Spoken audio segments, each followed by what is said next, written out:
Iya teman, Raja Silai Sabungan adalah generasi kelima dari si Raja Batak. Anak Sorban Nibanua, seorang raja yang perkasa di Balige. Sorban Nibanua memiliki dua istri, yaitu Anting Malela Boru Pasaribu dan Boru Baso Paet. Dari Boru Pasaribu lahir 5 anak laki-laki. Raja Sibagot Nipohan, Raja Sipaet Tua, Raja Silai Sabungan, si Raja Oloan, dan si Raja Huta Lima.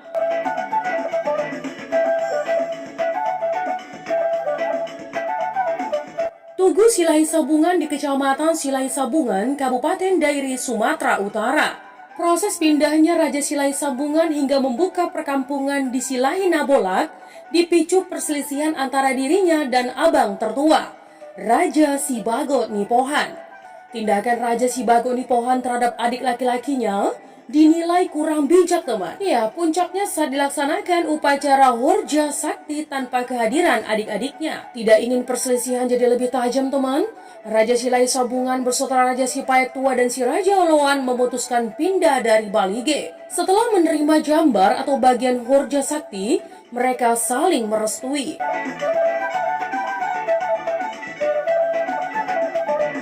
Dikisahkan teman, karakter Raja Silai Sabungan sebagai seorang yang berpendirian teguh. Sekali terucap kata darinya untuk meninggalkan kampung, maka pantang baginya menarik kembali ucapannya. Bahkan dalam cerita itu teman, Raja Silai Sabungan berikrar bahwa asap apimu atau Raja Sibagot Nipohan pun tidak boleh kulihat.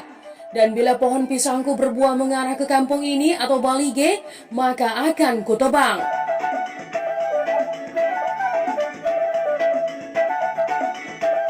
Ya, perjalanan Raja Silai Sabungan dalam menemukan perkampungan Silai Nabolak tidak mudah teman. Rintangan binatang buas hingga proses pertapaan yang magis telah dialami.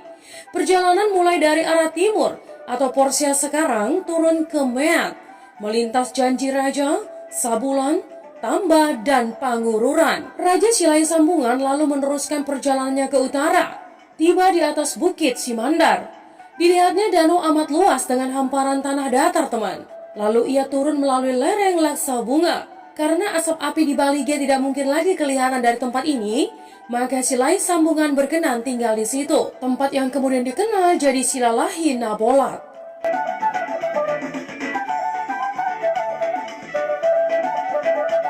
Satu hal yang menarik yakni tentang bagaimana Raja Silai Sabungan membangun budaya sendiri teman, atau peradaban baru. Silalahi memiliki dialek dan bahasa lokal yang berbeda dari Toba. Percampuran antara Toba, Simalungun, dan Karo. Begitupun alat musik dan berbagai ritual lainnya. Misalnya teman, gondang Silalahi Nabolak yang punya ketukan dan irama yang khas.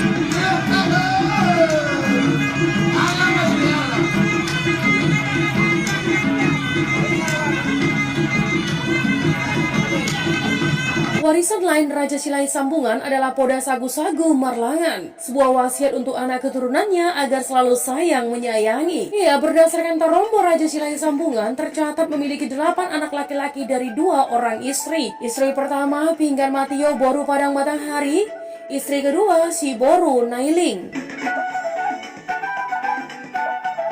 Dari Pinggan Matio lahir 7 anak laki-laki dan 1 orang anak perempuan. Loho Raja, Tungkir Raja, Sonde Raja, Butar Raja, Dariba Raja, Debang Raja, Batu Raja, dan si perempuan bernama Deang Namora.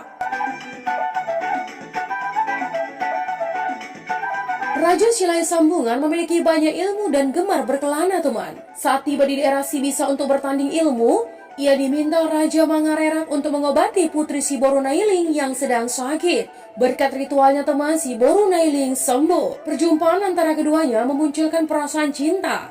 Akhirnya Raja Silai Sabungan pun menikah dengan si Boru Nailing. Dari pernikahan ini lahir seorang anak laki-laki bernama Tambun Raja. Namun karena situasi dan kondisi saat itu, Raja Silai Sabungan terpaksa meninggalkan si Boru Nailing. Selamatkanlah dirimu dan anak ini. Sebagai gantinya kutitipkan sebuah cincin. Kalau Tambun Raja sudah besar, berikan kepadanya.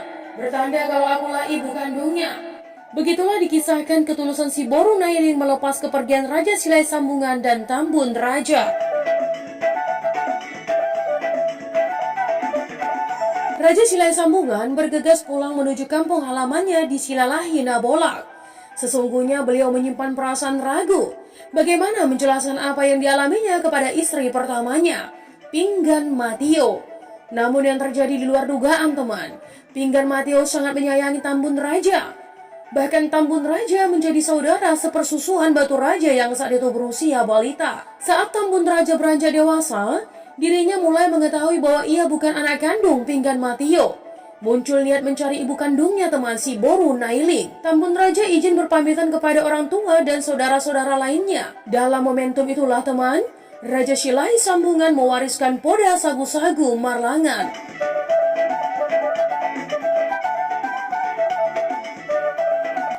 Raja Silai Sambungan meminta istrinya membuat sagu-sagu marlangan berbentuk manusia yang diletakkan dalam baku. Tikar dibentangkan, Raja Silai Sambungan, Pinggan Matio, dan anak perempuannya Daeng Namora duduk menghadap baku berisi sagu-sagu marlangan. Disuruhnya seluruh anak laki-lakinya berkumpul duduk di kiri dan di kanan. Setelah semuanya berkumpul, Raja Silai Sambungan berdiri dan berdoa kepada Mulajadi Nabolon, menyampaikan wasiat yang berisi, kalian harus saling mencintai antara kalian sendiri dan keturunan kalian sebagai suatu kesatuan dan tidak boleh saling menikah di antara mereka, terutama keturunan kalian bertujuh dan keturunan Raja Tambun ini. Kalian bertujuh harus lebih menyayangi putra-putri dari adik kalian si Raja Tambun ini. Begitu juga engkau Raja Tambun dan keturunanmu harus lebih menyayangi putri dari ketujuh abangmu ini. Jangan pernah mengatakan kemudian hari bahwa kalian berdelapan tidak berasal dari satu ayah. Jangan pernah memulai pertikaian atau selisih paham antara kalian di kemudian hari. Apabila ada pertikaian dan perselisihan di antara kalian, harus dari antara kalian sendiri menjadi hakim yang adil. Dan jangan sampai orang lain menyelesaikan pertikaian itu.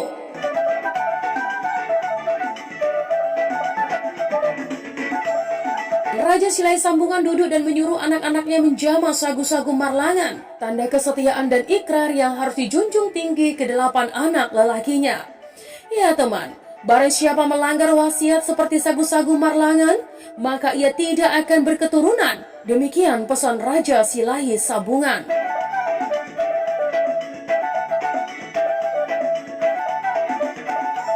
Proses pembangunan Tugu Makam Raja Silai Sambungan merupakan bagian dari keinginan luhur anak cucu keturunan Raja Silai Sambungan demi menghormati keagungan beliau.